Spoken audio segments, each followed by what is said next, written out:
वालेकुम एवरीवन, कैसे हैं आप सब लोग। उम्मीद करती हूँ कि आप सब लोग बेहतर होंगे, खुशहाल होंगे और मज़े में होंगे। अल्हम्दुलिल्लाह हम लोग भी सभी बेहतर हैं। होम मेकर्स का दिल ना थोड़ा नरम होता है और अगर बीमार भी हो जाए ना तब भी हम लोगों को यही फिक्र रहती है कि हम अपने घर के कामों को कैसे करें, कि बाकी लोगों का ख्याल कैसे रखें, कौन रखेगा। यानी कि बीमार होने के बाद भी हम लोगों के दिमाग में यही चीज़ चलती रहती है। तो आज मैं आप लोगों के साथ कुछ ऐसी ही टिप्स शेयर करूंगी जिससे कि आपकी ज़िंदगी आसान हो जाएगी। आप अपने घर के कामों को 3 मिनट की आदत से अपने घर के जितने भी काम हैं उसको टाइम से करते रहेंगे और आपका घर भी एकदम से neat and clean and tidy रहने वाला है। तो पहली जो हैबिट है वो है डस्टिंग की। हम लोग घर के झाड़ू पोंछा बर्तन वगैरह ये सारे काम तो कर लेते हैं, लेकिन घर में कहीं भी अगर हम लोगों ने डेकोर आइटम लगाया है या कोई टेबल वगैरह है, हमारे घर की डाइनिंग टेबल है जहाँ हम लोग बैठकर खाना खाते हैं, तो वो चीज़ों पर अगर धूल मिट्टी डस्ट वगैरह आ जाए ना तो वो देखने में अच्छी नहीं लगती हैं। तो वही हमारे डेली ही रूटीन में एक डस्टिंग की आदत हम लोग की ज़रूर होनी चाहिए। अगर घर बड़ा है तो वहाँ पे ना आप लोग छोटी छोटी यानी कि एक टाइमिंग बना सकते हैं कि आज मुझे इस दिन इस एरिया को क्लीन करना है और इस दिन इस एरिया को। तो इससे ना क्या होगा कि आपके घर के जितने भी डस्टिंग के एरिया हैं वो सारे कवर होते रहेंगे डेली ही, और जब तक उस जगह का नंबर आएगा ना तब तक वो जगह इतनी गंदी नहीं होगी और आप फिर से उसको क्लीन कर देंगे। तो अपना डस्टिंग का जो एक रूल है वो ज़रूर बना के रखें कि मुझे 2 से 3 मिनट डेली ही डस्टिंग करनी है, और साथ ही इस दिन आज मैंने इस एरिया की है तो कल मैं इसको छोड़ दूंगी, परसों यानी कि कल मैं इस एरिया को करूंगी, परसों इस एरिया को करूंगी। इससे ना आपके घर के सारे एरिया कवर होते रहेंगे, प्लस आप पे भी एकदम से इतना बर्डन नहीं आएगा कि आप एक बार में ही पूरे घर को क्लीन करें, और साथ ही आपके घर के सारे एरिया साफ सुथरे भी रहने वाले हैं। तो डेली ही अपना एक डस्टिंग का जो नियम होता है ना, रूल्स होता है 2 से 3 मिनट का,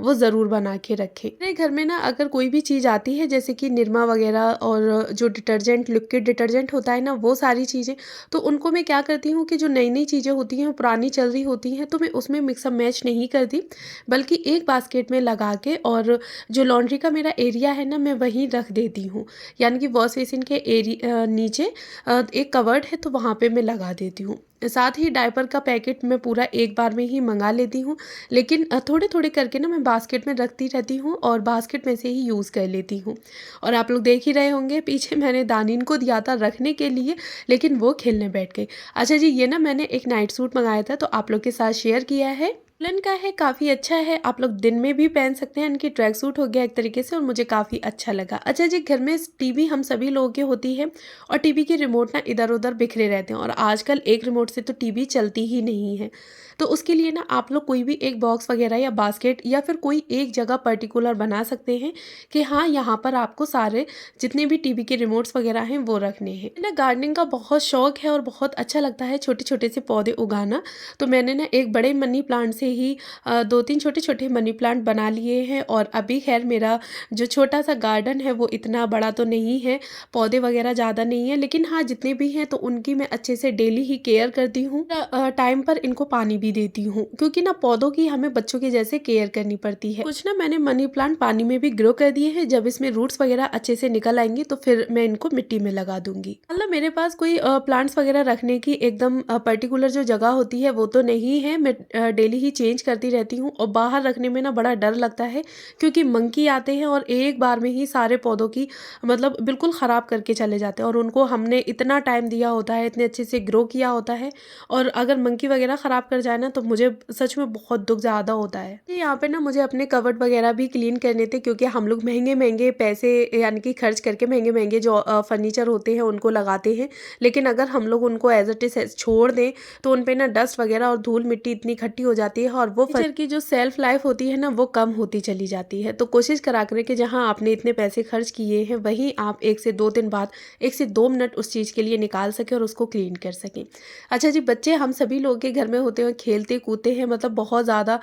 जो कबाड़ होता है ना वो बच्चों की वजह से ही होता है। तो बच्चों के टॉयज़ के लिए ना आप लोग एक काम कर सकते हैं कि अगर बड़े बड़े टॉयज़ हैं तो उसके लिए आप कोई भी एक ऑर्गेनाइज़र बास्केट या फिर कार्डबोर्ड का एक बड़ा सा बॉक्स कार्टून वगैरह होता है उसको बना सकते हैं, और छोटे छोटे टॉयज़ के लिए आप लोग ऐसे ही निकले प्लास्टिक के जो डब्बे होते हैं जिनको हम लोग यूज़ नहीं कर रहे होते हैं, और ऐसा तो नहीं है, हम सभी लोगों के किचन में कुछ ना कुछ एक्स्ट्रा जो डब्बे होते हैं वो हम सभी लोगों के किचन में होते हैं। तो बस वहीं से आप लोग एक दो जो डब्बे हैं वो छोटे छोटे टॉयज़ के लिए रख लें, तो वो टॉयज़ ना ऑर्गेनाइज भी रहते हैं, और आप लोग बच्चे अगर जैसे खेल भी रहे हैं ना, तो आप लोगों ने देखा होगा कि बच्चे खुद भी रख देते हैं उसमें। तो बस आपको ये चीज़ें या आदतें बच्चों के अंदर डालनी है। और मैंने ना इसी तरह से छोटे डब्बों के लिए छोटे से डब्बे बना रखे हैं, इनकी छोटे छोटे टॉयज़ के लिए, और बड़े टॉयज़ के लिए मैंने एक ऑर्गेनाइज़र बना रखा है। कर्टन वगैरह ना हम लोग इतनी जल्दी चेंज नहीं करते हैं, लगभग 10 से 15 दिन, 20 दिन या फिर महीना भर तो हम कर्टन को चला ही लेते हैं। लेकिन आप लोगों ने देखा होगा कि कर्टन के बीच की जो लाइनिंग होती है ना, उस पर हल्के से ना मकड़ी के जाले आ जाते हैं, और साथ ही ना जो बाहर का एरिया होता है कर्टन का जो निकल रहा होता है उसमें ना डस्ट वगैरह भी जम जाती है। तो आप लोग कोशिश करा करें कि 8 से 10 दिन में कर्टन को आप अच्छे से किसी भी कपड़े से उसको क्लीन कर दें, और जो कर्टन की रॉड होती है ना साथ में उसको भी क्लीन कर दें,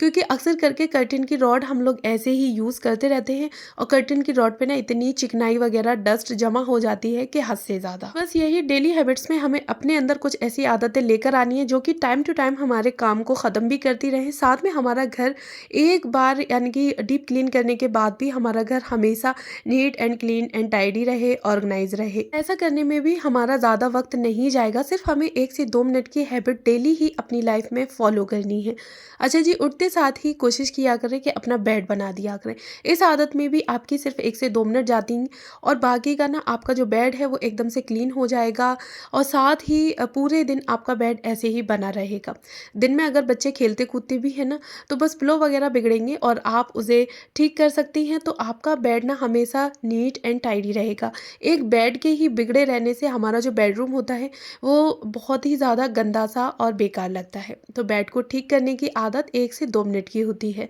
अच्छा जी, ड्रेसिंग टेबल पे हम लोग बहुत सारा अपना सामान रखते हैं, लेकिन वो सामान अगर बिखरा हुआ पड़ा रहे ना तो बिल्कुल भी अच्छा नहीं लगता। तो कोशिश करा करें कि उस पे ना आप लोग कोई एक बास्केट वगैरह यूज़ कर सकते हैं, और कोई भी सामान आपने यूज़ कराया है और उसके बाद अगर वो बिखर गया है, बच्चे वगैरह या फिर हस्बैंड, मॉर्निंग में इतनी जल्दी होती है कि कोई भी चीज़ हम लोग खुद भी जगह पे नहीं रख पाते हैं। तो बाद में जब आप क्लीनिंग कर रही हैं तो ड्रेसिंग टेबल को, बेडरूम को, यानी कि बेड को जब आपने संभाला है तो उसी टाइम पे एक नज़र आप अपनी ड्रेसिंग टेबल पर भी डाल लें। तो स्कूल भेजने के बाद ना सबसे पहला मेरा यही काम होता है कि घर के जितने भी बेड हैं तो उनको मैं अच्छे से क्लीन कर दूँ, ऑर्गेनाइज कर दूँ, और साथ ही ड्रेसिंग टेबल पर जो भी सामान वगैरह बिखरा हुआ रहता है ना तो उसको क्लीन कर दूँ। सभी के घर एक से होते हैं, और बच्चों के साथ घर को ऑर्गेनाइज रखना एक बहुत बड़ा टास्क होता है, लेकिन कोई नहीं, हम होम मेकर्स हैं और हर चीज़ को इजीली मैनेज करना जानते भी हैं। हाँ, थोड़ा बहुत मैं जानती हूँ कि घर जो होता है हमारा वो बेकार हो सकता है क्योंकि बच्चे खेलते कूदते हैं। अब ऐसा तो नहीं है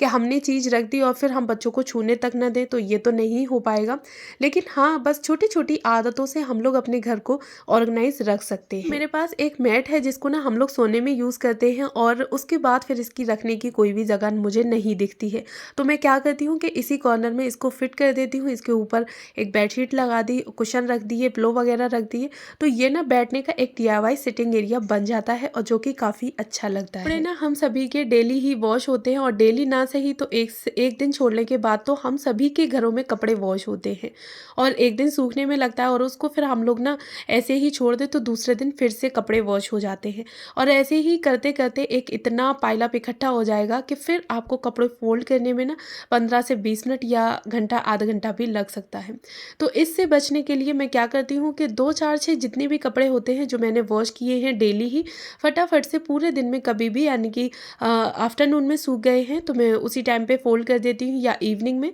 तो उतार के ला के, यानी कि बाहर से, और मैं फटाफट से कपड़ों को फोल्ड करके रख देती हूँ। ये आदत भी हमारे काम को बहुत हद तक कम कर सकती है। कपड़े साफ हों या फिर गंदे हों, अगर बेड पे या चेयर पे, सोफे पे ऐसे ही पड़े रहे ना तो वो एक मैस क्रिएट करते हैं। गंदे कपड़े रखने की आप लोग कोई एक बास्केट वगैरह या टब बना सकते हैं, और बाकी के जो सूखे हुए साफ सुथरे कपड़े हैं आपके, तो उनको आप लोग तुरंत फोल्ड करके रखें। अच्छा, हमारे घर में ना छोटी छोटी काफ़ी सारी चीज़ें होती हैं, जैसे कि सॉक्स हो गए, हैंकी हैं, टोपे हैं, बच्चों के विंटर्स में तो यूज़ होते हैं। तो इन चीज़ों के लिए ना आप लोग छोटे छोटे कार्डबोर्ड के जो बॉक्स होते हैं ना उसको बना सकते रखते हैं और उसमें चीज़ें रखते रहें। इससे आपकी चीज़ें सेपरेट रहेंगी, गुमेंगी नहीं, खोएंगी भी नहीं। जी, यहाँ मैं एक बात और कहूँगी कि हम होम मेकर्स के अंदर या हम लेडीज़ के अंदर ना एक आदत और होती है कि दूसरे का अच्छा देखकर हम लोगों के अंदर भी वो चीज़ पाने की हसरत बहुत जल्दी जाग जाती है कि काश हमारे पास भी हो, और उसके लिए ना फिर हम लोग काफ़ी जिद्दोजहद भी करने लगते हैं। फ्रेंड से लड़ाई करना या फिर घर में ही अपने थोड़े से गुस्सा गर्मी करके रहना। तो देखिए, मैं एक बात यहाँ पे कहूँगी कि किसी को भी परफेक्ट या कोई एक कहते हैं ना कि कंप्लीट जो पैकेज होता है वो किसी को नहीं मिलता। सबको अपनी अपनी लाइफ में स्ट्रगल करना पड़ता है। अगर आपको कोई भी चीज़ पाने की हसरत हो रही है तो उसके लिए ना आप लोग घर में लड़ाई दंगे फसाद वगैरह ना डालें हस्बैंड से, बच्चों से, यानी कि जो चिड़चिड़ापन होता है ना, ये चीज़ें ना दिखाएं, बल्कि अल्लाह ताला के करीब रहें, नमाज़ पढ़ें और अल्लाह ताला से ही दुआ करें कि अल्लाह ताला मेरी ये जो भी परेशानी है या फिर जो भी आपको कुछ नया चाहिए, तो उसके लिए आप अल्लाह ताला से दुआ करें कि बस अल्लाह ताला तू ही मुझे देने वाला है और तू ही मुझे दे सकता है। कहते हैं अल्लाह ताला ना अपने हर एक बंदे से 70 माओं के बराबर मोहब्बत करता है। तो जब एक माँ इतनी मोहब्बत करती है तो सोचे कि 70 माओं की मोहब्बत कितनी होगी। तो आपको दूसरे के सामने गिड़गिड़ाने से, रोने से या गुस्सा करने से बेहतर है कि आप अल्लाह ताला से मांगें, अपनी जो भी दुआ है वो आप अपनी दुआ मांगें, नमाज़ पढ़ें, अल्लाह ताला के करीब रहें और फिर देखें कि आपकी जितनी भी दुआएं हैं, जितनी हाजत हैं आपकी, वो कैसे टाइम टू टाइम आपकी पूरी होती चली जाएंगी। कभी कभी ऐसा होता है ना कि हम लोग मांग रहे होते हैं लेकिन वो चीज़ पूरी नहीं होती। फिर हम लोग के दिमाग में होती है कि पता नहीं क्यों अल्लाह ताला मेरी सुन ही नहीं रहा। ऐसा कुछ नहीं होता। अल्लाह ताला हमें हर एक चीज़ जो होती है ना, वो हमारे परफेक्ट टाइम पर देता है। टाइम से पहले किसी को कोई भी चीज़ नहीं मिलती। हम लोग दुआ कर रहे होते हैं और अल्लाह ताला सही वक्त का इंतज़ार कर रहा होता है और सही वक्त पे कहते हैं ना कि कभी कभी वक्त से पहले जो चीज़ें मिल जाती हैं तो उनकी हमें कदर नहीं होती। इसलिए अगर आप लोग दुआ कर रहे हैं और कोई भी आपकी दुआ लेट हो रही है, आपको लग रहा है कि मेरी ये दुआ पूरी नहीं हो रही, तो आप इंतज़ार करें, बराबर अपनी दुआ को अल्लाह ताला के सामने रखते रहें, मांगते रहें। और हाँ, एक चीज़ और कि आप लोग ये ज़रूर देखें कि हमसे किसी का या हमारी बातों से किसी का दिल तो नहीं दुखाना। अक्सर करके ऐसा होता ही है कि मजाक में या फिर जैसे भी सही, हम लोग कभी किसी से ऐसी कोई बात कह जाते हैं कि सामने वाला ना हर्ट हो जाता है, लेकिन वो हमें नहीं बताता कि वो हर्ट हो चुका है। लेकिन हमें ये इन बातों का और इन चीज़ों का ध्यान रखना चाहिए कि हम ऐसी कोई भी बात ना बोलें कि जो अगर वही बात हमसे बोल दी जाए तो हम बर्दाश्त ना कर सकें। कोई भी बात हो, कैसी भी हो, बोलने से पहले आप लोग अपने आप पर रख कर देखें कि सामने वाला कितना स्ट्रगल कर रहा है, क्या कर रहा है, और आप उसके बारे में कुछ भी ऐसे ही बोले जा रही हैं तो कुछ भी बोलने से पहले आप लोग उस चीज़ के लिए सोचें, उस बात को पहले अपने पे रख के देखें कि अगर आपसे कोई बोलेगा तो आपको कैसा लगेगा। और साथ ही अगर आपसे ऐसी कोई गलती हो भी गई है, आपको लग रहा है कि हाँ मैंने इस तरीके की कोई बात बोल दी थी, तो आप उसके लिए ना अल्लाह ताला से माफ़ी मांगें। अगर वो बंदा आपके आसपास है, सामने है, तो उससे भी कहें कि मुझसे गलती हो गई, मेरी इस गलती की आप मुझे माफ़ी दे दें। और नहीं तो आप अल्लाह ताला से उस गलती की माफ़ी मांगें। साथ ही इस चीज़ का भी ध्यान रखें कि आप फिर आगे से ऐसी कोई गलती नहीं करेंगे और अल्लाह ताला के सामने अपने हाथ फैलाएं, उससे दुआ मांगें, इंशाअल्लाह ज़रूर पूरी हो।